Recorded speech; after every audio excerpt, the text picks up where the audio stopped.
പക്ഷെ ഇവരെന്ന് വെച്ചാൽ ഇവരൊരു ഫെയിമിൽ നിൽക്കുന്ന ആൾക്കാരാണ്, ഇവർക്കൊരു ഫെയിം കിട്ടാൻ വേണ്ടിയിട്ടാവും. ഞാൻ പറഞ്ഞല്ലോ, ഞാൻ ആരുടെയും സഹായം സ്വീകരിക്കില്ല. ഞാൻ ഇപ്പൊ കിടപ്പിലായി, എൻ്റെ അമ്മയ്ക്ക് ആരുമില്ല, വല്ലൊരു സഹായിക്കാൻ വന്നാൽ ഞാൻ കിടപ്പിലായി എൻ്റെ അമ്മ എന്ത് ചെയ്യും? അമ്മ ജോലിക്ക് ഇപ്പോഴും പോകുന്നുണ്ട്, ഞാൻ പോകില്ല എന്ന് പറയില്ല. അമ്മയ്ക്ക് ഇപ്പോൾ വെറുതെ ഇരുന്നാലും ഞാൻ ഒരു കാര്യം പറ്റും, നമ്മുടെ വീട്ടിൽ കുറേ കാര്യങ്ങളുണ്ട്. നിങ്ങൾക്ക് ഇപ്പോൾ വാടക വീട്ടിൽ നിൽക്കുന്ന ആൾക്കാർക്ക് അറിയാം എന്തൊക്കെ സാധനങ്ങൾ, എന്തൊക്കെ ചിലവുകളുണ്ട്. ഗ്യാസ് ആയാലും വീടിൻ്റെ വാടകയായാലും സാധനങ്ങളായാലും ഒക്കെ നമ്മൾ വാങ്ങണ്ടേ.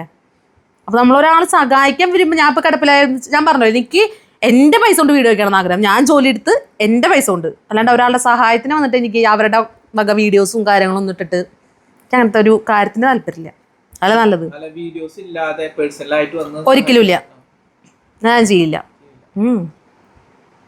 മനുഷ്യന് സാമൂഹ്യ ജീവിയാണ്, മറ്റുള്ളവരെ സഹായിച്ചിട്ടൊന്നുമില്ല ജീവിക്കേണ്ടത്. അപ്പൊ അതുകൊണ്ട് മനുഷ്യൻ പരസ്പരം സഹായം കൊണ്ടാണല്ലോ മനുഷ്യൻ ജീവിക്കണം. അതുകൊണ്ട് ആ സഹായം അക്സെപ്റ്റ് ചെയ്തോടെ മോനെ. അങ്ങനത്തെ സഹായം എന്ന് പറയുന്നത് ഇപ്പൊ ഞാനൊരാളെ സഹായിക്കുന്നുണ്ട്, ഇപ്പൊ ഞാനത് എല്ലാവരോടും പറഞ്ഞു നടക്കേണ്ട ആവശ്യമില്ലല്ലോ.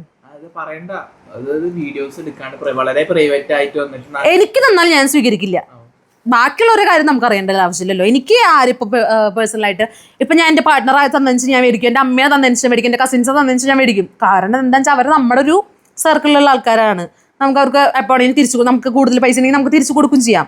പക്ഷെ ഇവരെന്ന് വെച്ചാൽ ഇവരൊരു ഫെയിമിൽ നിൽക്കുന്ന ആൾക്കാരാണ്, ഇവർക്കൊരു ഫെയിം കിട്ടാൻ വേണ്ടിയിട്ടാവും.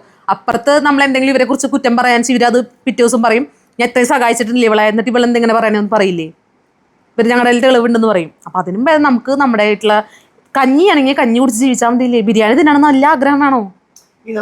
വീട് വെക്കുന്ന കാര്യം വലിയൊരു സംഭവം പറയുന്നുണ്ടല്ലോ. ഇന്നത്തെ കാലത്തിൽ വീട്ടിലേക്ക് വീട് വെക്കാനും പൈസ ഇൻവെസ്റ്റ് ചെയ്യാനൊക്കെ എന്തെങ്കിലും അർത്ഥമുണ്ടോ? വീടല്ലല്ലോ ശരിക്കും. ഞാൻ ചെറുപ്പം തൊട്ട് ഞാൻ പറയട്ടെ, ഞാൻ 4ാം ക്ലാസ്സിൽ പഠിക്കുമ്പോഴാണ് എൻ്റെ അച്ഛൻ മരിച്ചത്. അപ്പം തൊട്ട് അച്ഛൻ്റെ അവിടെ നിന്ന് നമ്മളിങ്ങനെ പോകുന്നപ്പോൾ തൊട്ട് അമ്മൂമ്മയുടെ അവിടെ ഫുൾ ടൈം നിൽക്കാൻ പറ്റില്ല.